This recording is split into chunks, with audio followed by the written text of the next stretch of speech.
Welcome to Eye on the Tigers News. I'm Josh Sheridan. Thanks again for joining us for part of your day for the news we've been checking on for you.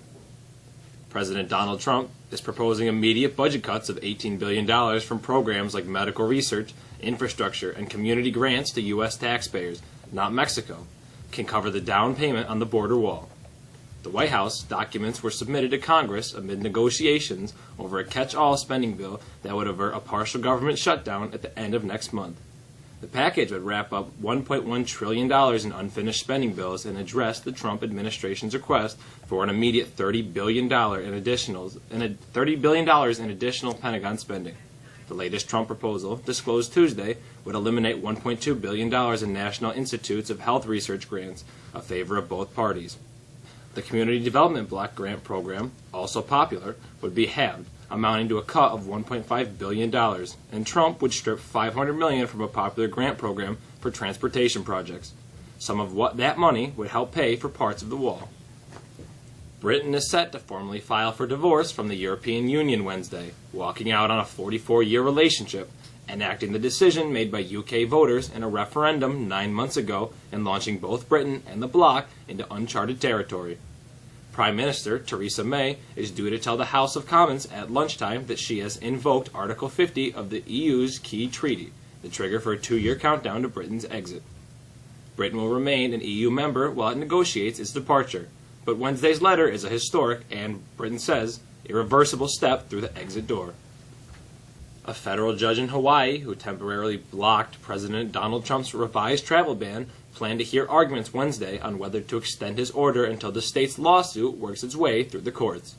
But even if U.S. District Judge Derek Watson does not issue a longer-lasting hold on the ban, the temporary block would stay in place until he rules otherwise. Legal experts say it is unlikely Watson would side with the Trump administration. The state says the policy discriminates against Muslims, while the government, they say it falls within Trump's power to protect national security.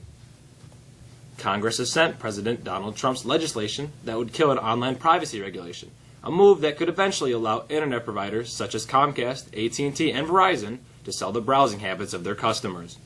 The Federal Communications Commission rule issued on October was designed to give consumers greater control over how internet service providers share information.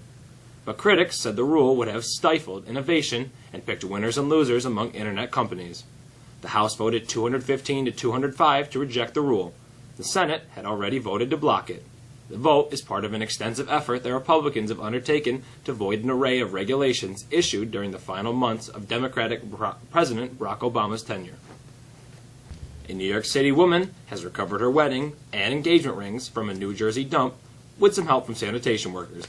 Shannon Lombardo says she accidentally threw out the rings, which were in a paper towel. She called 311 and the city delayed pickups from her Upper West Side building to give her a chance to sift through the building's trash.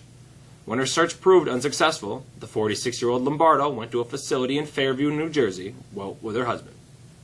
If you have been waiting on a sunny day, well, you got it. How long will it last? Here's Alexis with the forecast.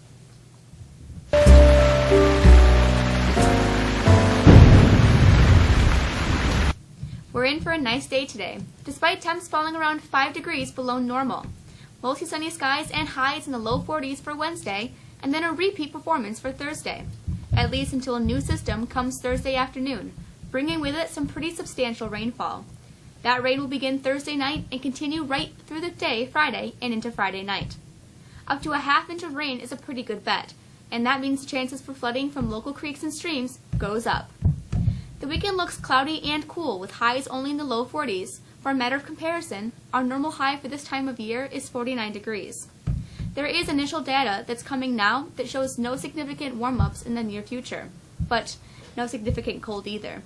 That's the forecast. I'm Alexis. Have a great day. Just 4 more days until the NCAA Final Four tips off. Here's Mr. Charbonneau with the sports.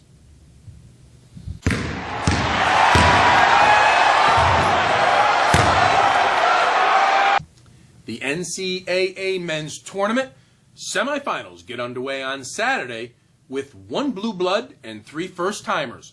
North Carolina comes into the final weekend as the prohibitive favorite and will take on a hot Oregon team, while upstart South Carolina will look to knock off number 1 seed Gonzaga. Now, Las Vegas has some thoughts about what they expected these teams to do in the tournament with these odds of winning the championship. Last April 2016, North Carolina was a 12-1, Gonzaga 66-1, Oregon was 20-1, and South Carolina was 200-1.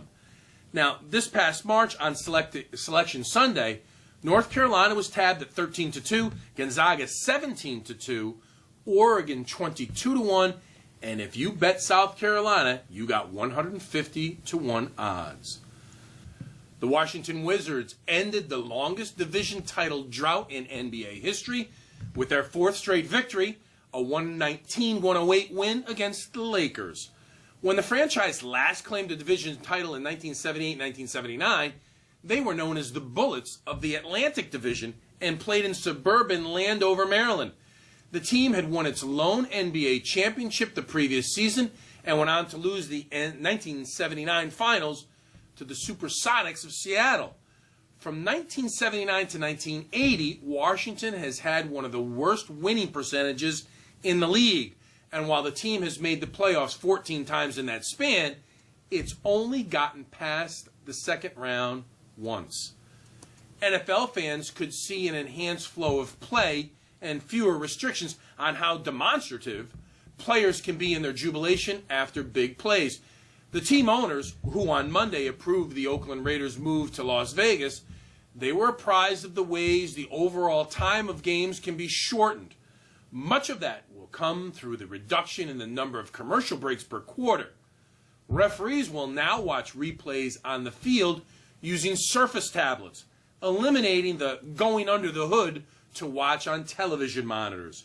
League officials in New York will make the final decision on those calls with input from the referee, who in the past was the ultimate arbiter after consulting with league headquarters. Well, the Washington Nationals, they say President Donald Trump has declined an invitation to throw out the ceremonial first pitch before their game on Monday, opening day.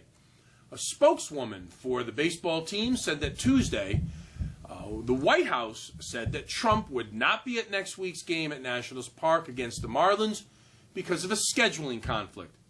Trump is reportedly scheduled to meet with Egypt's prime minister. And finally, Florida softball coach Tim Walton has apologized for a shoving match with Auburn shortstop Haley Fagan during post-game handshakes. The apology was posted Tuesday on the Gators softball Twitter account. After the Tigers beat Florida 1-0 on Monday night, Fagan didn't shake Walton's hand. The coach lightly shoved her in the shoulder with his right hand. Fagan pushed Walton in the back, and the two exchanged words. A small scrum broke out, and a yelling Fagan and the coach were later separated. That's it in sports. We hope you have a great day. The French Honor Society will host Mardi Gras Magic this Wednesday at 6 p.m. Come join the fun at the main foyer. Admission is $2. Regional awareness programs for young drivers will be held on today at 7 p.m. at City Campus. The Spring Blood Drive is Thursday, March 30th in the gymnasium.